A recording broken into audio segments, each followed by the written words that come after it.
Hello guys, നിങ്ങൾ predator ബാഡ്ലാൻഡ്സ് കാണണോ വേണ്ടയോ എന്ന് ഡൗട്ടിൽ നിൽക്കുകയാണെന്നുണ്ടെങ്കിൽ ധൈര്യമായിട്ട് ടിക്കറ്റ് എടുത്തോ. കിടിലൻ മൂവിയാണ്.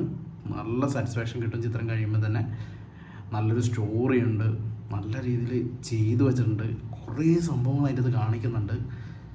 അതായത് നമ്മൾ അവതാർ കണ്ടതിന് ശേഷം നമുക്കൊരു സാറ്റിസ്ഫാക്ഷൻ കിട്ടില്ല, ആ സംഭവം നിങ്ങൾക്ക് ഇവിടെ കിട്ടും ഉറപ്പാണ്. അപ്പോൾ കാണാൻ പോകുന്നവർ പ്രത്യേകം ശ്രദ്ധിക്കുക. നിങ്ങളൊന്നല്ലെങ്കിൽ നമ്മുടെ ഐമാക്സ് ചൂസ് ചെയ്യാം. ഐമാക്സ് അല്ലെങ്കിൽ PXL, PVRൻ്റെ PXL ഉണ്ട്, അല്ലെങ്കിൽ എപ്പിക്കിൻ്റെ PXL ഉണ്ട്. ഇത് ഏതിനും ചൂസ് ചെയ്യുക. അതുമില്ലെങ്കിൽ 4K RGB laser plus Dolby Vision plus Dolby Atmos sound system. ഇത്രയും മതി.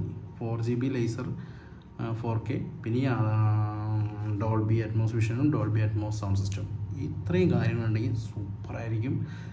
നല്ലൊരു വിഷ്വൽ ട്രീറ്റ് നിങ്ങൾക്ക് കിട്ടും. പടത്തിൽ നല്ലൊരു സ്റ്റോറി പറഞ്ഞു പോകുന്നുണ്ട്. നമുക്ക് നമ്മുടെ ഇതായിട്ട് നന്നായിട്ട് ബ്ലെൻഡ് ചെയ്യുന്നുണ്ട്. നമുക്ക് എന്താ പറയുക, നമുക്കത് ഉൾക്കൊള്ളാൻ പറ്റുന്നുണ്ട് കുറച്ചും കൂടി. ആ രീതിയിലാണ് ആ ഒരു സ്റ്റോറി ലൈൻ ഇരിക്കുന്നത് തന്നെ. പിന്നെ കുറേ ക്രിയേച്ചേഴ്സിനെ അവർ അതിൻ്റെ അടുത്ത് കാണിക്കുന്നുണ്ട്. അതൊക്കെ സൂപ്പർ നൈസായിരുന്നു. കിടിലൻ എക്സ്പീരിയൻസ് ആയിരുന്നു. പിന്നെ 3D എൻ്റെ മോനെ, ഞാൻ സൂപ്പർമാൻ കണ്ടതല്ല, ഈ ലേറ്റസ്റ്റ് ആയിട്ട് അടുത്ത് കണ്ട സൂപ്പർമാൻ ആയിരുന്നു. പക്ഷെ എനിക്ക് അത്രയും ഇതായിട്ട് തോന്നിയില്ല 3D കണ്ടിട്ട്.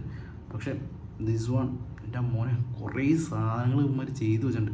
ആ പ്രഡേറ്ററിൻ്റെ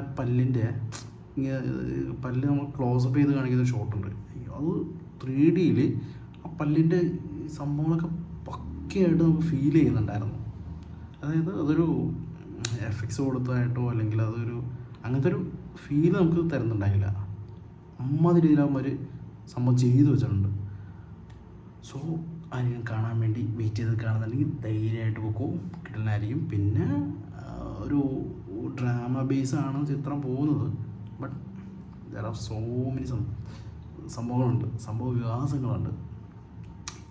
ആ സംഭവങ്ങളൊക്കെ അടിപൊളി. പിന്നെ ക്ലൈമാക്സിലോട്ട് എത്തുമ്പോൾ നമുക്കൊരു അവതാറിൻ്റെയൊക്കെ ഒരു സംഭവങ്ങളൊക്കെ അതിൻ്റെ തൊട്ടൊക്കെ വരുന്നൊരു ഫീലൊക്കെ വരും. That doesn't matter. മൊത്തത്തിൽ ആ ഒരു ഓവറോൾ ആ മൂവിനെ എടുത്ത് നോക്കുമ്പോൾ അതൊക്കെ ഒന്നും നോ പ്രോബ്ലം. എല്ലാവരും പോയി കാണാം കേട്ടോ, സൂപ്പറാണ്. അപ്പം ബൈ.